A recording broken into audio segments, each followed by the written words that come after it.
ফেব্রুয়ারিতে নির্বাচনের প্রস্তুতি নিচ্ছে সরকার। জাতিসংঘ ভাষণে ডক্টর ইউনূস রোহিঙ্গা সংকট সমাধানে কার্যকর রোডম্যাপের আহ্বান। আগামী বছরের ফেব্রুয়ারি মাসে আমরা জাতীয় নির্বাচন অনুষ্ঠানের প্রস্তুতি নিচ্ছি।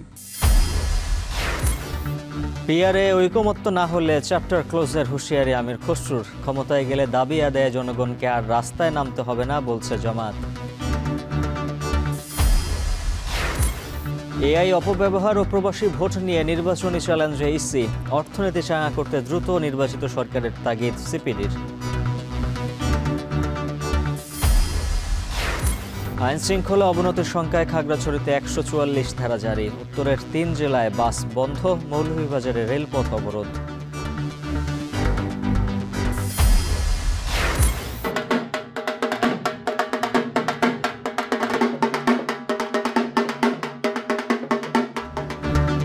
সন্ধ্যায় দেবীর বোধন। কাল মহাষষ্ঠীতে শারদীয় দুর্গোৎসবের সূচনা। মন্দিরে মণ্ডপে সাজসজ্জার শেষ মুহূর্তের প্রস্তুতি।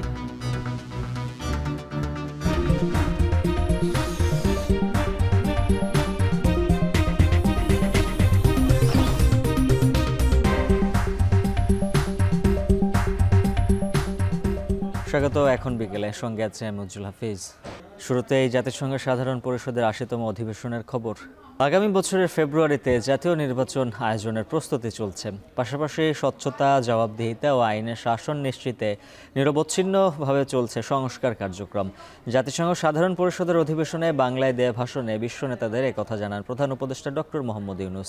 ৪২ মিনিটের ভাষণে রোহিঙ্গা সংকট, বৈশ্বিক অস্থিরতা, জলবায়ু পরিবর্তন বিষয়ক সমস্যা, গাজা ইসরায়েলি হামলাসহ বৈশ্বিক নানা বিষয়ে জোরালো বক্তব্য তুলে ধরেন প্রধান উপদেষ্টা। নিউ ইয়র্ক থেকে আরও জানাচ্ছেন মাহমুদ রাকিব। আগে নির্বাচন নাকি সংস্কার, এই আলোচনা যখন দেশের রাজনীতির অঙ্গনে তীব্র, তখন নিউ ইয়র্কে জাতিসংঘ সদর দফতরে দ্বিতীয়বারের মতো সরকার প্রধান হিসেবে বাংলায় ভাষণ দিলেন প্রধান উপদেষ্টা ডক্টর মোহাম্মদ ইউনূস। বিশ্ব নেতাদের সামনে তার ৪২ মিনিটের সেই ভাষণে দেশের প্রধান ৩ রাজনৈতিক দলের ৬ শীর্ষ নেতার উপস্থিতি যেন বলছে ঐক্যের বাংলাদেশের কথা। জাতিসংঘ সনদের ৮ দশক পূর্তি। জাতিসংঘের ৮০তম সাধারণ পরিষদের অধিবেশনে দেওয়া বক্তৃতায় ডক্টর ইউনূস তুলে ধরেন ছাত্র জনতার অভ্যুত্থান পরবর্তী অন্তর্বর্তী সরকারের গৃহীত পদক্ষেপ, আঞ্চলিক আন্তর্জাতিক নানা সংকট ও যুদ্ধ সংঘাতের বাস্তবতা। জানান আগামী বছরের ফেব্রুয়ারিতে বাংলাদেশে জাতীয় নির্বাচন অনুষ্ঠানের প্রস্তুতি চলছে। স্বচ্ছতা, জবাবদিহিতা ও আইনের শাসন প্রতিষ্ঠার পথে নাগরিক বান্ধব সংস্কার অব্যাহত থাকবে বলেও বিশ্ব মঞ্চকে আশ্বস্ত করেন তিনি। আগামী বছরের ফেব্রুয়ারি মাসে আমরা জাতীয় নির্বাচন অনুষ্ঠানের প্রস্তুতি নিচ্ছি। পাশাপাশি স্বচ্ছতা ও জবাবদিহিতা, আইনের শাসন নিশ্চিত করবার জন্য আমাদের নিরবচ্ছিন্নভাবে নাগরিক বান্ধব সংস্কার চালিয়ে যাচ্ছি। তিনি আরও জানান, যারা আগামীতে নির্বাচিত হবেন তারাই সংস্কার কার্যক্রম মেনে বাংলাদেশকে সামনের দিকে এগিয়ে নিয়ে যাবেন। একই সঙ্গে মিয়ানমারের রোহিঙ্গা সংকটের গভীরতা তুলে ধরে অর্থ সংকটে আশ্রয় কার্যক্রম ভেঙে পড়ার শঙ্কা প্রকাশ করেন ডক্টর ইউনূস। রোহিঙ্গা সমস্যার সমাধানে কার্যকর রোডম্যাপ তৈরির আহ্বান জানান তিনি। তহবিল সংকটের কারণে আজকে রোহিঙ্গা ক্যাম্পগুলোতে ন্যূনতম জীবনমান বজায় রাখার আমাদের যৌথ প্রয়াসও ভেঙে পড়ার উপক্রম হয়েছে। বিশ্ব খাদ্য কর্মসূচি তাদের জরুরি সহায়তা কার্যক্রমে মারাত্মক তহবিল ঘাটতির বিষয়ে ইতোমধ্যে সতর্ক করে দিয়েছে আমাদেরকে।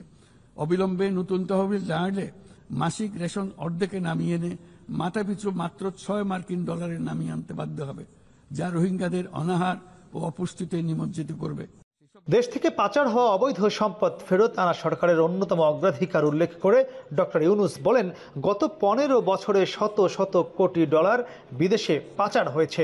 এ বিষয়ে আন্তর্জাতিক সহযোগিতার জন্য বিশ্ব নেতাদের প্রতি আহ্বান জানান তিনি। অবৈধ আর্থিক প্রবাহ ও দুর্নীতির বিরুদ্ধে সমন্বিত বৈশ্বিক পদক্ষেপ গ্রহণ এবং অবৈধ দুর্নীতিলব্ধ অর্থ পাচারকৃত সম্পদ পুনরুদ্ধারেও আন্তর্জাতিক সহযোগিতা বৃদ্ধি অত্যন্ত গুরুত্বপূর্ণ। ফিলিস্তিনের উপর ইসরায়েলি আগ্রাসনের নিন্দা জানিয়ে বলেন, পূর্ব জেরুজালেমকে রাজধানী করে একটি স্বাধীন রাষ্ট্র প্রতিষ্ঠাই দ্বিরাষ্ট্র সমাধানের একমাত্র পথ। বাংলাদেশের জনগণ এই বিশ্বের বিবেকবান নাগরিকদের পক্ষ থেকে আমি আবারও জোরালো দাবি জানাচ্ছি যে পূর্ব জেরুজালেমকে রাজধানী করে একটি স্বাধীন ফিলিস্তিন রাষ্ট্র গঠনের মাধ্যমে এই সমস্যার দ্বিরাষ্ট্রীয় ভিত্তিক সমাধান এখনই বাস্তবায়ন করতে হবে। জলবায়ু সংকট প্রসঙ্গে ডক্টর ইউনূস জানান, বৈশ্বিক উষ্ণতা 1.5 ডিগ্রি সেলসিয়াসে সীমাবদ্ধ রাখার লক্ষ্য এখন হাতছাড়া। তাই লস অ্যান্ড ড্যামেজ ফান্ড পূর্ণাঙ্গভাবে চালু করার জন্য তিনি জোর আহ্বান জানান। লস অ্যান্ড ড্যামেজ ফান্ড পুরোপুরি চালু করতে হবে। জলবায়ুর পরিবর্তনের বিরূপ প্রতিক্রিয়া প্রশমনের উদ্যোগ যেমন বাড়াতে হবে, তেমনি অভিযোজনেও সমান গুরুত্ব দিতে হবে। সবশেষে বাংলাদেশের বিরুদ্ধে অপপ্রচার নয়, বরং একসাথে সুন্দর পৃথিবী গড়ার আহ্বান জানিয়ে ভাষণ শেষ করেন প্রধান উপদেষ্টা। জাতিসংঘ সাধারণ পরিষদ অধিবেশনের ভাষণে প্রধান উপদেষ্টা একদিকে আগামী ফেব্রুয়ারিতে জাতীয় সংসদ নির্বাচনের একটি রূপরেখার পাশাপাশি তুলে ধরেছেন গত 14 মাসে তার সরকারের নেয়া নানা পদক্ষেপের কথা। একই সঙ্গে পুরো পৃথিবীতে শান্তি বিরাজ করতে তিনি গাজায় গণহত্যা বন্ধের পাশাপাশি বিশ্বব্যাপী শান্তির আহ্বান জানান এই জাতিসংঘর 80তম সাধারণ পরিষদ অধিবেশনের ভাষণে। পাশাপাশি তিনি তার 3-0 থিওরির যে বিষয়টি সেটি আবারও পুনর্ব্যক্ত করেন তার ভাষণের শেষাংশে। মাহমুদ রাকিব, এখন জাতিসংঘ সদর দপ্তর, নিউ ইয়র্ক। এদিকে জাতিসংঘের সাধারণ অধিবেশনে বাংলাদেশের প্রধান উপদেষ্টার ভাষণে সন্তুষ্ট দেশের রাজনৈতিক দলগুলো। অধিবেশনে উপস্থিত দেশের শীর্ষ নেতারা একদিকে যেমন ভাষণের প্রশংসা করেছেন, তেমনি নির্বাচনী সংস্কার ও পরিবেশ তৈরির দাবিও উঠেছে স্পষ্টভাবে। বিস্তারিত আব্দুল আহাদের প্রতিবেদনে। জাতিসংঘের সাধারণ অধিবেশনে প্রধান উপদেষ্টার ভাষণে নির্বাচন আয়োজনের বিষয়টি স্পষ্টভাবে উঠে আসায় সন্তোষ প্রকাশ করেছে বিএনপি। দলটির মহাসচিব বলেন, নির্বাচন নিয়ে ভাষণটি অত্যন্ত জোরালো ছিল। আমরা উপলব্ধি করছিলাম যে আওয়ামী লীগ যে অবস্থায় দেশকে নিয়ে গিয়েছিল, সে অবস্থায় একটা মৌলিক পরিবর্তন ছাড়া, একদিকে আপনার রাষ্ট্রের কাঠামোর পরিবর্তন, অন্যদিকে অর্থনৈতিক পরিবর্তন ছাড়া এই রাষ্ট্রকে আবার টেনে তোলা ডিফিকাল্ট হবে। সেই কাজটাই তারা শুরু করছে। সেটাই তিনি আজকে জাতিসংঘে বিশ্ব যে আপনার সংস্থা আছে, সেই সংস্থার সামনে তিনি কথাগুলো তুলে ধরেছেন। যথেষ্ট জোরালো ছিল এবং গত কিছুদিন ধরে তিনি যে কথাগুলো বলে আসছে, এই ব্যাপারে আমাদের অন্তত কোনো সংশয় নেই।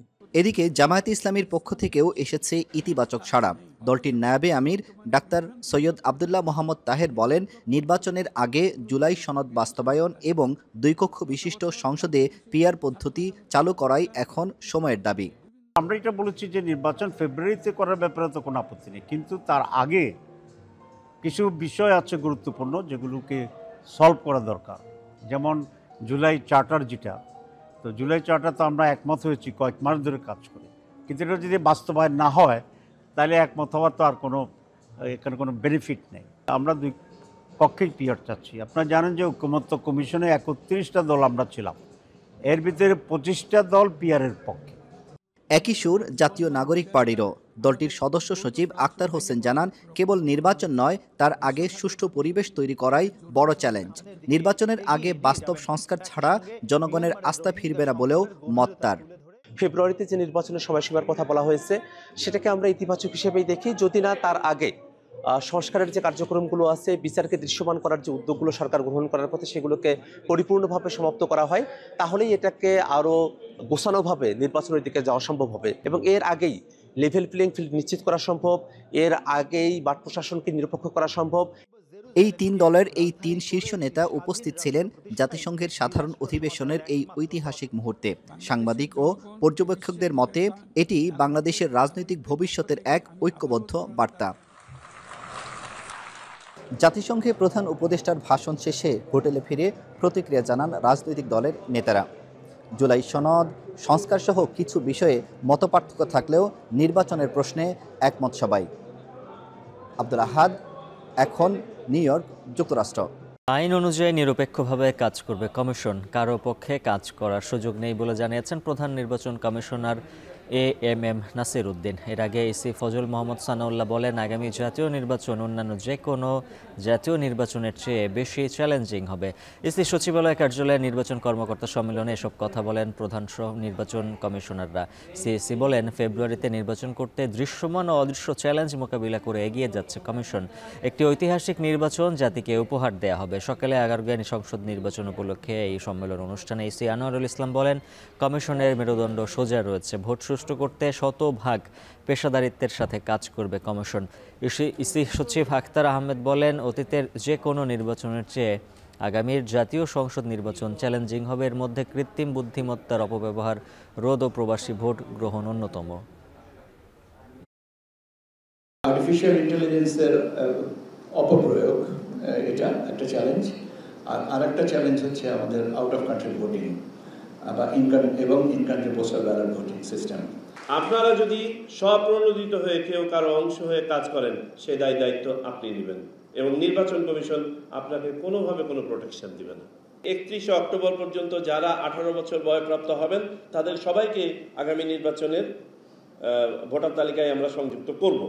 ভালো ইনফরমেশন দিয়েই খারাপ ইনফরমেশনকে ফাইট করতে হবে, আর খারাপ ইনফরমেশন সোর্সকে আমাদেরকে প্রতিহত করতে হবে। Unfortunately more than 50% sources are not traceable, এদেরকে ট্রেস করা যায় না। মাননীয় প্রধান উপদেষ্টা এখন he is visiting United States, general অ্যাসেম্বলির মিটিংয়ে গেছেন। আমি দেখেছি যতটা দেশের নেতার সাথে উনি দেখা করেছেন, যতটা মিটিংয়ে উনি বক্তৃতা দিয়েছেন, বাংলাদেশে একটা সুষ্ঠু নির্বাচন হবে এবং ঐতিহাসিক নির্বাচন হবে, এই কথাটা কিন্তু উনি বলতে বলেন নাই। যার জন্য আমাদের উপরে আস্থা আছে বলেই কিন্তু উনি প্রতিনিয়ত বলে যাচ্ছেন যে আমি একটা ঐতিহাসিক নির্বাচন বাংলাদেশে দেব। আমাদের এই আস্থাটা, ওনার যে বিশ্বাসটা, এটা ধরে রাখতে হবে। পিআর নিয়ে ঐক্যমত্য না হলে ক্লোজ দ্য চ্যাপ্টার বলেও মন্তব্য করেছেন বিএনপির স্থায়ী কমিটির সদস্য আমির খসরু মাহমুদ চৌধুরী। জাতীয় নির্বাচনে এই মুহূর্তে দেশের সবচেয়ে বড় সংকট বলে মন্তব্য মাহমুদুর রহমান মান্নার। তবে গোয়েন্দা সংস্থার সংস্কার ছাড়া সুষ্ঠু নির্বাচন সম্ভব নয় বলে মন্তব্য গণ অধিকার পরিষদের। বিভিন্ন ইস্যুতে মতানৈক্য থাকলেও দেশের স্বার্থে রাজনৈতিক ঐক্যের উপর গুরুত্ব দেয় গণসংহতি আন্দোলন। বিস্তারিত জাওয়াদ মাহমুদের প্রতিবেদনে। নির্বাচন যখন 5 মাস বাদেই অনুষ্ঠিত হবার কথা রয়েছে, তখনও অভ্যুত্থান পরবর্তী 1 বছরেও রাষ্ট্র সংস্কারের আলোচনা বা সংস্কার ঐক্যমত্যের সুরাহা সম্ভব হয়নি। রাজনৈতিক দলগুলোর সংলাপের গ্যারাকলে আটকে আছে প্রতীক্ষিত জুলাই সনদ। ফলত এই অল্প সময়ে ঐক্যমত্যে পৌঁছে কিভাবে একটি জাতীয় নির্বাচন অনুষ্ঠান সম্ভব হবে তা নিয়ে ওঠা শঙ্কা আরও জোরালো হচ্ছে। এসবকে বিবেচনায় রেখেই রাজধানীতে ডেমোক্রেসি ডায়াস বাংলাদেশের উদ্যোগে আয়োজন করা হয় সংস্কার ও নির্বাচন প্রেক্ষিত জাতীয় ঐক্য শীর্ষক সেমিনারের। এখানে বিভিন্ন রাজনৈতিক দলের প্রতিনিধিরা অংশ নিয়ে বলেন, জাতীয় নির্বাচন আয়োজনেই এই মুহূর্তে দেশের সবচেয়ে বড় ইস্যু। সংস্কার নিয়ে বিভিন্ন মতানৈক্য থাকলেও দেশের স্বার্থে জাতীয় ঐক্যের গুরুত্বের কথা উঠে আসে বক্তাদের বক্তব্যে। নিম্ন কক্ষে পিআর বাস্তবসম্মত না এবং উচ্চ কক্ষে পিআর নিয়ে আলোচনা হতে পারে। আমাদের দল যখন 21 সালে আমরা গঠন করি তখন আমরা এটি বলেছিলাম যে উচ্চ কক্ষে পিআর থাকতে হবে, নিম্ন কক্ষে পিআর বাংলাদেশের বাস্তবতা এটা গ্রহণযোগ্য না। গোয়েন্দা সংস্থার পরিবর্তন না করে, পুলিশের সংস্কার না করে, এই আমলাদেরকে সংস্কার না করে আপনি কি নির্বাচন করতে চান আমি জানি না। বর্তমান যে প্রশাসনিক কাঠামো রয়েছে, এই প্রশাসনিক কাঠামোর মাধ্যমে কোনোভাবেই সুষ্ঠু নির্বাচন সম্ভবপর নয়। আমি কাকে নির্বাচিত করব তাকে দেখতে চাই, তার সম্পর্কে জানতে চাই। আলোচনায় অংশ নিয়ে বিএনপির স্থায়ী কমিটির সদস্য আমির খসরু মাহমুদ চৌধুরী প্রশ্ন রাখেন, সংস্কারের নামে জাতির মধ্যে বিভেদ সৃষ্টি করা হচ্ছে কিনা। আর পিআর নিয়ে ঐকমত্য না হলে ক্লোজ দ্য চ্যাপ্টার বলেও হুঁশিয়ারি দেন তিনি। সংস্কারের জন্য সংস্কার কমিশন হয়েছে, আমাদের কোনো আপত্তি নেই, আমরা তো অংশগ্রহণ করছি। সংস্কার কমিশন হোক আর না হোক, as far as we are concerned, আমাদের 31 দফার সংস্কার আমরা বাস্তবায়ন করব।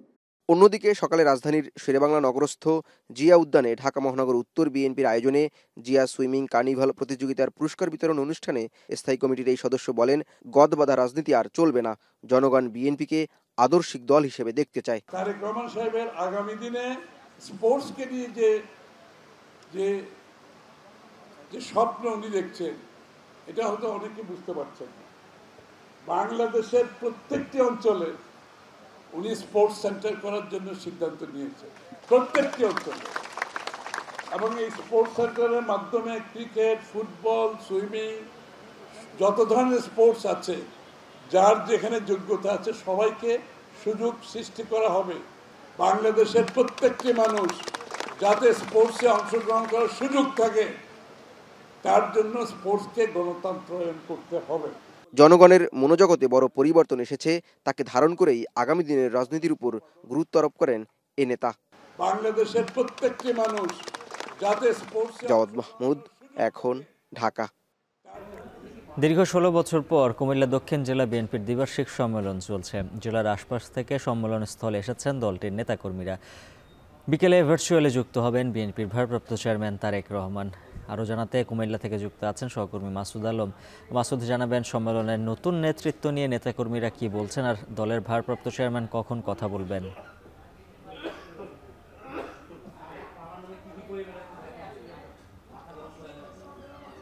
উজ্জ্বল, এর ইতিমধ্যেই কিন্তু সম্মেলনের উদ্বোধন করা হয়েছে। উদ্বোধন করেছেন দলের ভাইস চেয়ারম্যান বরকতুল্লাহ বুলু।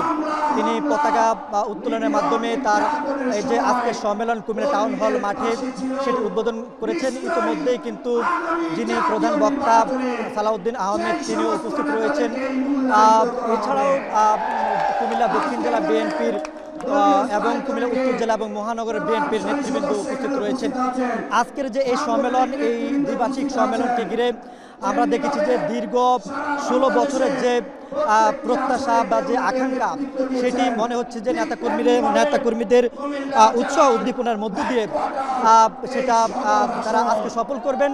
এখানে যারা এখন নেতাকর্মীরা যারা বক্তব্য দিচ্ছেন তারা হচ্ছে যারা ডেডিকেটেড আছেন, একই সঙ্গে যারা কাউন্সিল বিন্দু রয়েছেন তাদের প্রতি একটাই বার্তা তারা দিচ্ছেন, আগামী জাতীয় সংসদ নির্বাচন হবে একটি অবাধ, সুষ্ঠু, নিরপেক্ষ নির্বাচন। এই নির্বাচনকে সফল করতে সকল মতের উদ্যোগে একটি সবাইকে ঐক্যবদ্ধ হওয়ার যে আহ্বান, সেই আহ্বানটুকু তারা দিচ্ছেন। আপনারা অবশ্যই দেখছেন যে আসলে সবার মধ্যে এক ধরনের উচ্ছ্বাস উদ্দীপনা রয়েছে এবং আবেগ কাজ করছে। এই আবেগ নিয়ে আমরা দেখেছি বিভিন্ন শ্রেণী পেশার মানুষ, একই সঙ্গে কৃষক, শ্রমিক থেকে শুরু করে সকল ধরনের নেতাকর্মী কিন্তু এখানে এসেছেন। কারণ তারা বলছেন যে এই যে 16 বছর নানান মামলা হামলা, নানান কিছুর অতিক্রম করে যে 5 আগস্টে যে স্বাধীনতা তারা অর্জন করেছেন, সেই স্বাধীনতার মধ্য দিয়ে আগামী জাতীয় সংসদ নির্বাচনে কিভাবে কাজ করবেন, আজকে ভারপ্রাপ্ত চেয়ারম্যান তারেক রহমানের সেই দিক নির্দেশনামূলক বক্তব্য তারা এখান থেকে শুনে মূলত আগামী জাতীয় সংসদ নির্বাচনের জন্য তারা প্রস্তুতি নেবেন। এইখানে যে আজকের যে কাউন্সিল অনুষ্ঠিত হচ্ছে, এই কাউন্সিলে 1414 জন কাউন্সিল রয়েছে। এর আগে যে বিএনপির রাজনৈতিক যে কুমিল্লা দক্ষিণ জেলা বিএনপি, এই জেলার 10টি উপজেলা এবং 4টি পৌরসভার প্রত্যেকটি ওয়ার্ড, ইউনিয়ন, উপজেলা এবং পৌরসভার শেষেই মূলত হচ্ছে যে আজকের এই জেলার যে সম্মেলন সেটি অনুষ্ঠিত হচ্ছে। এই সম্মেলন কিন্তু একটি অনেক আকাঙ্ক্ষার সম্মেলন, কারণ এখান থেকেই মূলত যে নেতৃত্ব তৈরি উঠে আসবে, তারাই আগামী দিনের নেতা হবেন এবং তারাই নেতৃত্ব দিবেন আগামীর যে কুমিল্লার জেলা বিএনপির যে বিভিন্ন ওয়ার্ড, ইউনিয়ন এবং উপজেলা যে শাখাগুলোর কাঠামোগুলো, সংগঠনগুলো রয়েছে, সেগুলো নেতৃত্ব দেবেন। এখন তারা সবার অপেক্ষা দলের স্থায়ী কমিটির সদস্যের বক্তব্য শুনবেন। একই সঙ্গে দলের যে ভারপ্রাপ্ত চেয়ারম্যান তারেক রহমান তিনি ভার্চুয়ালি বক্তব্য দিবেন। সেই বক্তব্য শোনার জন্য আসলে নেতাকর্মীদের, এই যে শত শত হাজার হাজার নেতাকর্মীদের অপেক্ষা, সেটি তারা পূরণ করবেন। তো উজ্জ্বল, এই ছিল কুমিল্লা থেকে বিএনপির সম্মেলনের সবশেষ খবর জানাচ্ছিলেন মাসুদ আলম।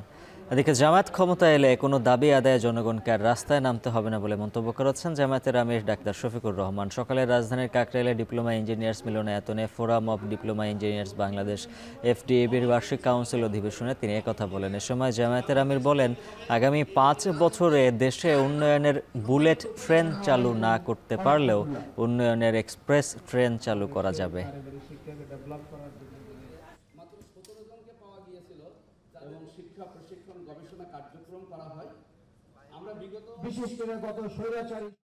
আয়নাগর নামের কুখ্যাত টর্চার সেল,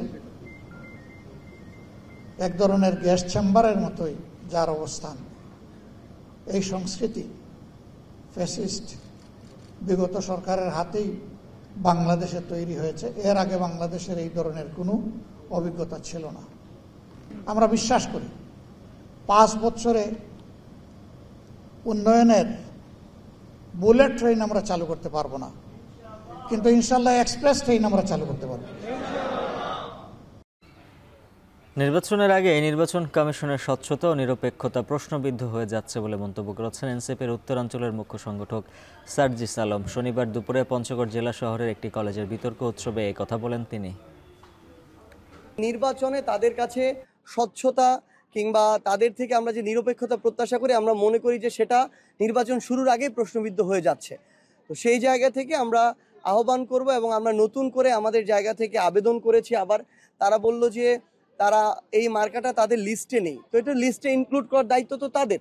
আমরা আজকে থেকে কয়েক মাস আগে এই নিবন্ধনের আবেদন করেছি, তখনই তারা ইনক্লুড করতো। তারপর আমরা নতুন করে ইনক্লুড করার আবেদন দিয়েছি। আমরা মনে করি যে তারা তাদের যে প্রতিষ্ঠানের স্বাধীনতা এবং তাদের প্রতিষ্ঠানের যে পেশাদারিত্ব, এটার পরিচয় দিবে। অর্থনীতি চাঙা করতে চাইলে দ্রুত নির্বাচিত সরকারের হাতে দায়িত্ব হস্তান্তর করার তাগিদ দিয়েছে গবেষণা সংস্থা centre for policy dialogue CPD. সকালে রাজধানীর বিএফডিসিতে ব্যাংকিং খাত নিয়ে ছায়া সংসদ বিতর্ক প্রতিযোগিতায় কথা বলেন সিপিডির নির্বাহী পরিচালক ডক্টর ফাহমিদা খাতুন। এ সময় তিনি বলেন, দুর্বল শাসন ব্যবস্থার মধ্যে অর্থনীতি এগোবে না। অন্তর্বর্তীকালীন সরকারের সময় যত বাড়বে অর্থনীতির জন্য তা খারাপ হবে। এই ধরনের অন্তর্বর্তীকালীন কিংবা ট্রানজিশন পিরিয়ডের সরকার যত লম্বা হবে তত অর্থনীতির জন্য খারাপ হবে। এবং অর্থনীতিকে আমরা যদি আগের খুব দ্রুত অর্থনীতির বিভিন্ন নীতিমালা বাস্তবায়ন করতে চাই এবং অর্থনীতিটাকে চাঙ্গা করার জন্য উদ্যোগ নিতে চাই, তাহলে খুব দ্রুত নির্বাচনের মাধ্যমে রাজনৈতিক সরকারের কাছেই সেই দায়িত্বটা ছেড়ে দেওয়া উচিত। বেতন বৃদ্ধির দাবিতে চাঁপাইনবাবগঞ্জ, রাজশাহী, নাটোর থেকে ঢাকাগামী বাস চলাচল বন্ধে চরম ভোগান্তিতে পড়েছেন যাত্রীরা। নতুন ট্রেন চালু ও বন্ধ স্টেশন চালু সহ 8 দাবিতে মৌলভীবাজারের কুলাউড়া স্টেশনে বিক্ষোভ করেন স্থানীয়রা। এদিকে শিক্ষার্থী ধর্ষণের প্রতিবাদে উত্তাল খাগড়াছড়ি পৌরসভা সদর উপজেলায় অনির্দিষ্টকালের জন্য 144 ধারা জারি করেছে প্রশাসন। এদিকে মুন্সিগঞ্জে বাসের ধাক্কায় স্কুল শিক্ষার্থী নিহতের প্রতিবাদে বিক্ষোভ করেন শিক্ষার্থীরা। বিস্তারিত প্রতিবেদনে। শিক্ষার্থী ধর্ষণের প্রতিবাদে শনিবার সকাল থেকেই খাগড়াছড়িতে যুগ্ম ছাত্র জনতার ব্যানারে পালিত অবরোধে পাহাড়ি নারী নিপীড়ন বন্ধ ও জড়িতদের শাস্তির দাবি তোলা হয়। জেলা সদরের Changi bridge, Changi square, Mahajanpara সহ অভ্যন্তরীণ ও আঞ্চলিক মহাসড়কে পিকেটিং এবং গাছের গুঁড়ি ফেলে সড়ক আটকে রাখে অবরোধকারীরা। বন্ধ হয়ে যায় ঢাকা খাগড়াছড়ি রুটে বাস চলাচল। পরিস্থিতি মোকাবিলায় খাগড়াছড়ি পৌরসভা ও সদর উপজেলায় অনির্দিষ্টকালের জন্য 144 ধারা জারি করে প্রশাসন। এদিকে মৌলভীবাজারের কুলাউড়ায় নতুন ট্রেন চালু ও বন্ধ থাকা স্টেশন চালুর দাবিতে কুলাউড়া স্টেশনে অবস্থান কর্মসূচি পালন করেছেন স্থানীয়রা। এ সময় সিলেট থেকে ছেড়ে আসা পাহাড়িকা এক্সপ্রেস আটকা পড়ে। পরে কর্তৃপক্ষের আশ্বাসে সাময়িক স্থগিত করা হয় কর্মসূচি। আগামী 15 দিনের মধ্যে এখানে যারা আন্দোলনকারী আছেন তাদের সাথে বসে কিভাবে বিষয়টা নিষ্পত্তি করা যায় ওনারা এই উদ্যোগ গ্রহণ করবেন।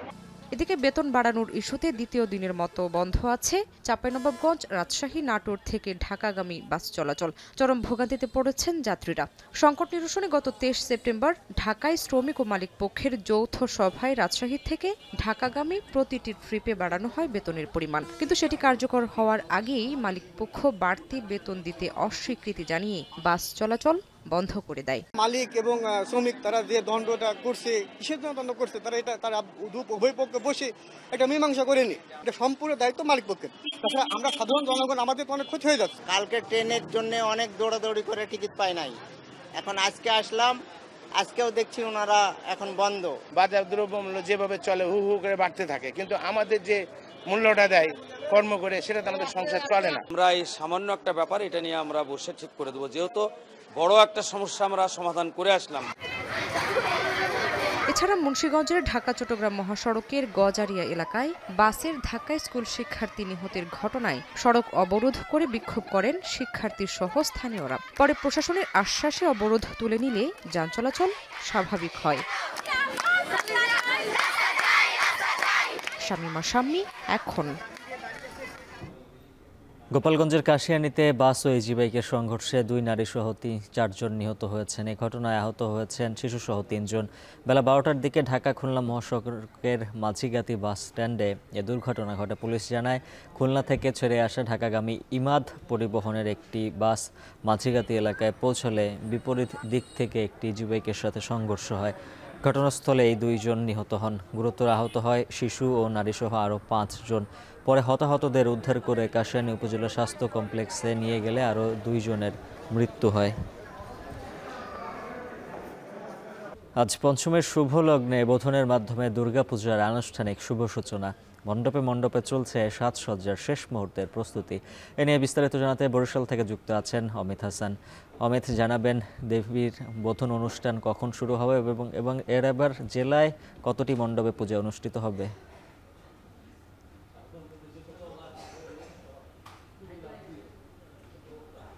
উজ্জ্বল, একটু জানিয়ে রাখি যে বরিশালের যে মণ্ডপগুলো রয়েছে সেই মণ্ডপগুলোতে এখন কিন্তু শেষ মুহূর্তের প্রস্তুতি চলছে এবং আজ রাত 8টা থেকেই কিন্তু বিভিন্ন মণ্ডপে যে পূজার যে আনুষ্ঠানিকতা সেটি শুরু হবে এবং যে বরিশালের যে মণ্ডপগুলো রয়েছে সেগুলোতে এখন কিন্তু শেষ মুহূর্তের যে কাজ সেটি চলমান রয়েছে এবং বেল পুজোর মাধ্যমে কিন্তু আজকের যে আনুষ্ঠানিকতা পুজোর সেটিও শুরু হবে এবং আগামীকালকে ষষ্ঠীর মধ্যে দিয়ে যে মূল আচার অনুষ্ঠান সেটিও শুরু হবে এবং পূজার আচরণের যে বিষয়টি রয়েছে বিভিন্ন মন্দিরে কিংবা মণ্ডপগুলোতে বিভিন্ন সময় করার কথা রয়েছে, তবে সন্ধ্যার পর থেকেই এটি শুরু হবে বলে জানিয়েছে কর্তৃপক্ষ। এবং আরেকটু জানিয়ে রাখি যে এবার জেলায় 640টি মণ্ডপে পুজো অনুষ্ঠিত হচ্ছে এবং গত বছরের তুলনায় এবছর 38টি মণ্ডপে বেশি পুজো হচ্ছে কিংবা পুজোর সংখ্যা বেড়েছে এবং মহানগরীতে 47টি মণ্ডপে পূজা অনুষ্ঠিত হচ্ছে এবং 2টি বেড়েছে মণ্ডপের সংখ্যা। সব মিলিয়ে বলা যায় যে বরিশালে পুজোর যে আমেজ সেটি কিন্তু বহমান রয়েছে এবং সন্ধ্যার পর থেকেই দেখা যাচ্ছে যে বর্ণিল আলোয় সেজে উঠে পুরো নগরী এবং নগরীর যে সড়কগুলো রয়েছে সেই সড়কগুলোতে আলোকসজ্জার যে কাজ সেটিও কিন্তু পুরোপুরি শেষ হয়ে গেছে এবং মণ্ডপগুলোতে যে এই মুহূর্তে দেখছেন যে এগুলো রয়েছে, প্রতিমাগুলো রয়েছে, সেই প্রতিমাগুলোর সাজসজ্জা সেটি কিন্তু পুরোপুরি শেষ হয়ে গেছে, তবে যে টুকটাক কাজ বাকি রয়েছে সেগুলো কিন্তু এখন সেরে নিচ্ছে এবং আগামীকাল থেকেই কিন্তু ষষ্ঠী পূজার মধ্যে দিয়ে যে মূল পূজা সেটি কিন্তু শুরু হতে যাচ্ছে এবং হিন্দু ধর্মাবলম্বীরা যারা রয়েছেন তারা কিন্তু খুব আনন্দ উল্লাসের মধ্যেই এই যে তাদের উৎসব সেটি উদযাপন করার লক্ষ্যে সব ধরনের প্রস্তুতি গ্রহণ করেছে এবং আইন শৃঙ্খলা বাহিনীর পক্ষ থেকে বলা হয়েছে যে তাদের পক্ষ থেকেও সব ধরনের প্রস্তুতি নেওয়া হয়েছে। তারা ইতিমধ্যে কিন্তু তাদের যে টহল কার্যক্রম সেটি পরিচালনা করছে এবং 3 স্তর বিশিষ্ট যে আইন শৃঙ্খলা বাহিনীর নিরাপত্তা ব্যবস্থা সেটি কিন্তু তারা জোরদার করেছে বলে জানিয়েছেন। গতকালকে আমরা দেখেছি যে র্যাব এর পক্ষ থেকে একটি সংবাদ সম্মেলন করা হয়েছে। এর আগে পুলিশের পক্ষ থেকে মেট্রোপলিটন পুলিশ যারা রয়েছেন তাদের পক্ষ থেকেও কিন্তু 3 স্তরের যে নিরাপত্তা ব্যবস্থা সেটির কথা জানানো হয়েছে। সব মিলিয়ে যারা আয়োজক রয়েছেন তারা বলছেন যে গত যে কোনো বারের তুলনায় এবছর খুবই সুন্দর এবং উৎসবমুখর পরিবেশে দুর্গাপুজো অনুষ্ঠিত হবে এমনটাই প্রত্যাশা করছেন যারা আয়োজক রয়েছেন। তারা সব মিলিয়ে রব একটি সাজ রব কিন্তু বইছে বরিশাল মহানগরী জুড়ে। তো বরিশাল থেকে এই ছিল আমার কাছে সর্বশেষ। বরিশাল থেকে সব মিলিয়ে জানাচ্ছিলেন অমিত হাসান। এদিকে শারদীয় দুর্গাপূজায় জমজমাট শেষ মুহূর্তের কেনাকাটা আরও খবর জানাতে এই মুহূর্তে রাজধানীর শাঁখারীবাজার থেকে যুক্ত আছেন শাহরিয়ার জামান পুলক। জানাবেন শেষ মুহূর্তের কেনাকাটায় কি কি পণ্য রয়েছে?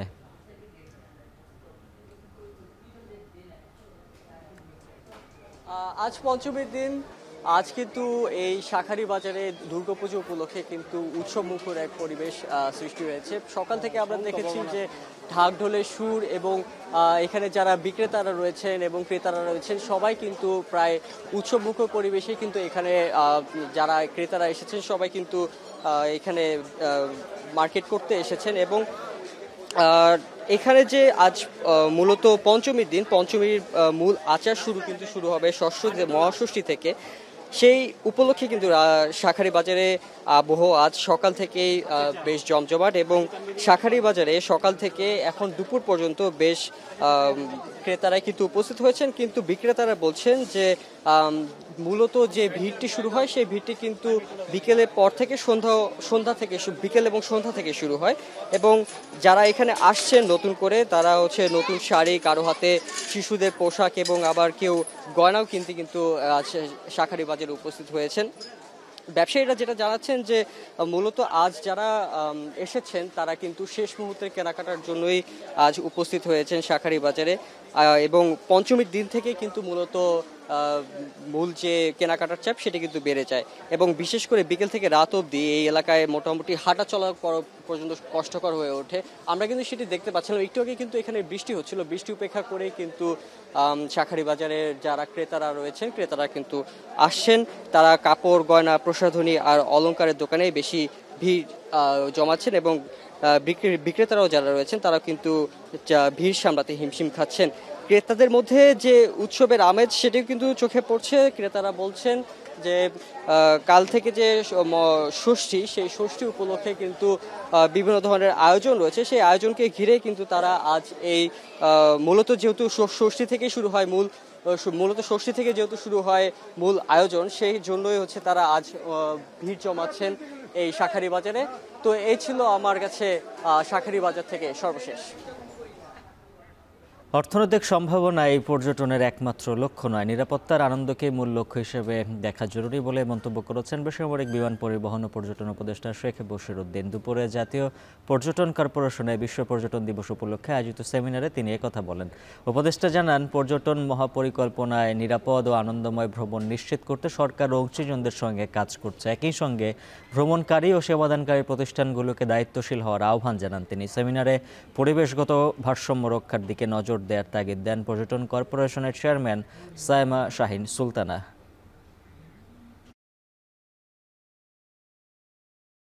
চলো ঘুরতে যাই, এই জিনিসটাকে আমরা কতটুকু সহজ করতে পারি, কতটুকু আনন্দময় করতে পারি, কতটুকু নিরাপদ করতে পারি, সেই উদ্দেশ্যে সকলে এখানে যারা অংশীজনরা আজ এসেছেন, আমরাও তাদের সাথে আরো বেশি আলোচনা করব, ন্যায় ভিত্তিক করতে পারি, এটাও খুবই ইম্পর্টেন্ট। পর্যটকদের জন্য সেন্ট মার্টিন দ্বীপের দরজা কখনোই বন্ধ হয়নি, জীববৈচিত্র্য রক্ষায় সাময়িক নিয়ন্ত্রিত ছিল বলে মন্তব্য করেছেন পরিবেশ উপদেষ্টা সৈয়দা রিজওয়ানা হাসান। দুপুরে রাজধানীর পানি ভবনে বিশ্ব নদী দিবস উপলক্ষে মাইকেল অ্যাঞ্জেলো অ্যাওয়ার্ড অনুষ্ঠানে তিনি বলেন, সেন্ট মার্টিন ব্যবসায়ীদের নয়, সবার। দ্বীপটি বাঁচাতে পারলে পরিবেশও রক্ষা পাবে, নইলে সেখানে হোটেল রিসোর্ট গড়ে উঠবে। ব্যবসায়ীরা লাভবান হলেও ধ্বংস হবে পরিবেশ। সিলেটে সাদা পাথর নিয়ে তিনি আরও বলেন, যে তাণ্ডব শুরু হয় তা 2006 সাল থেকে চলে আসছে।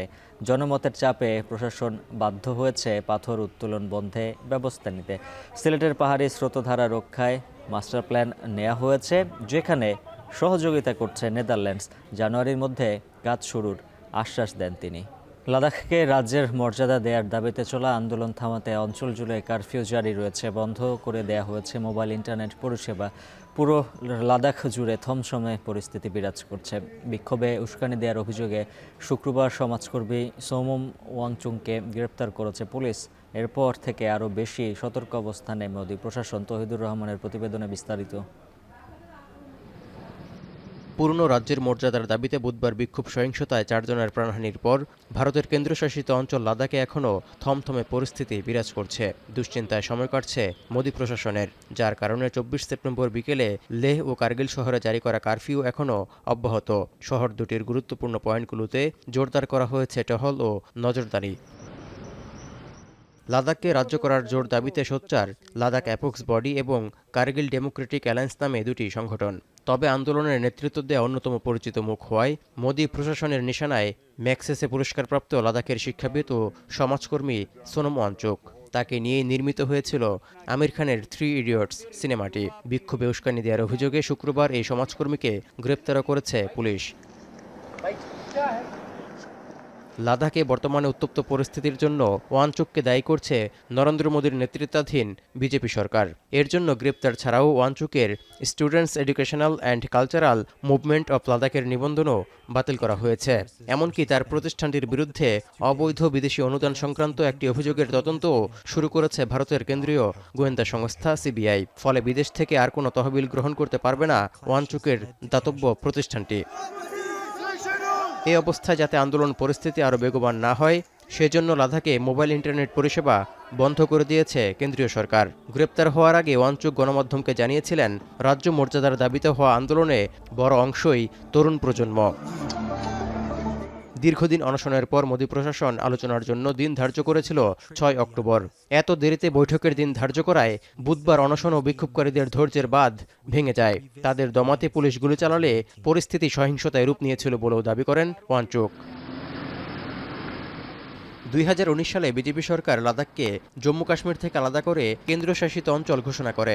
তখন থেকেই বৌদ্ধ অধ্যুষিত লেহ এবং মুসলিম অধ্যুষিত কার্গিলের মানুষ রাজ্য মর্যাদার দাবিতে আন্দোলন করে আসছে, যার অন্যতম নেতৃত্বে রয়েছেন সোনম ওয়াংচুক। 2023 সাল থেকে লাদাখের নেতাদের সাথে আলোচনা করে আসছে ভারতের স্বরাষ্ট্র মন্ত্রণালয়, কিন্তু এখনও কোনো সুরাহা হয়নি। তৌহিদুর রহমান, এখন বিশ্ব। খেলার খবর, সাফ অনূর্ধ্ব 17 চ্যাম্পিয়নশিপে ফাইনালে ভারতের বিপক্ষে মাঠে নামবে বাংলাদেশ। কলম্বোতে ম্যাচ শুরু হবে সন্ধ্যায় 6:30টায়। শিরোপা জয়ের লক্ষ্যে সাফের এবারের আসরে শ্রীলঙ্কা যায় গোলাম রব্বানী ছোটনের শিষ্যরা। গ্রুপ পর্বের 2 ম্যাচে জয় নিয়ে সেমিফাইনালে ওঠে বাংলাদেশ। সেখানে পাকিস্তানকে 2-0 গোলে হারিয়ে ফাইনালে খেলার যোগ্যতা অর্জন করে লাল সবুজের প্রতিনিধিরা। অন্যদিকে গ্রুপে একটি দল বেশি থাকায় 3 ম্যাচ খেলতে হয় ভারতকে। সবগুলো ম্যাচেই জয় পায় তারা। সেমিফাইনালে নেপালকে 3-0 গোলে হারিয়ে ফাইনালে ওঠে ভারত। এর আগে গত আসরেও ফাইনালে মুখোমুখি হয়েছিল এই দুই দল। সেবার বাংলাদেশকে 2-0 গোলে হারিয়ে শিরোপা জয় করে ভারত।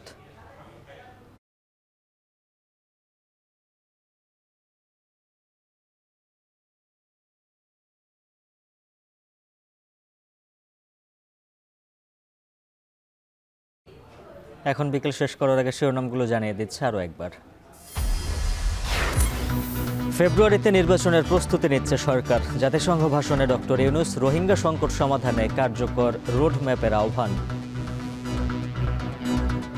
আগামী বছরের ফেব্রুয়ারি মাসে আমরা জাতীয় নির্বাচন অনুষ্ঠানের প্রস্তুতি নিচ্ছি। পিয়ারে ঐক্যমত্য না হলে চ্যাপ্টার ক্লোজের হুঁশিয়ারি আমির খসরুর। ক্ষমতায় গেলে দাবি আদায়ে জনগণকে আর রাস্তায় নামতে হবে না বলছে জামাত। এআই অপব্যবহার ও প্রবাসী ভোট নিয়ে নির্বাচনী চ্যালেঞ্জে ইসি। অর্থনীতি চাঙ্গা করতে দ্রুত নির্বাচিত সরকারের তাগিদ সিপিডির। আইনশৃঙ্খলা অবনতির শঙ্কায় খাগড়াছড়িতে 144 ধারা জারি। উত্তরের 3 জেলায় বাস বন্ধ। মৌলভীবাজারে রেলপথ অবরোধ।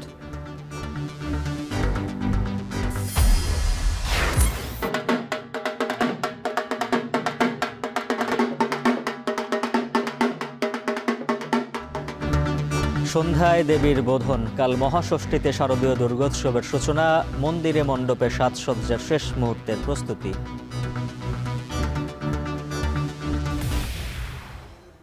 আর এই ছিল এখন বিকেলের আয়োজন। এখন টেলিভিশন ওয়েবসাইটে দেখুন এখন.tv, ফেসবুকে দেখুন facebook.com/tv.এখন, সরাসরি ইউটিউবে দেখতে ভিজিট করুন youtube.com/c/echontv।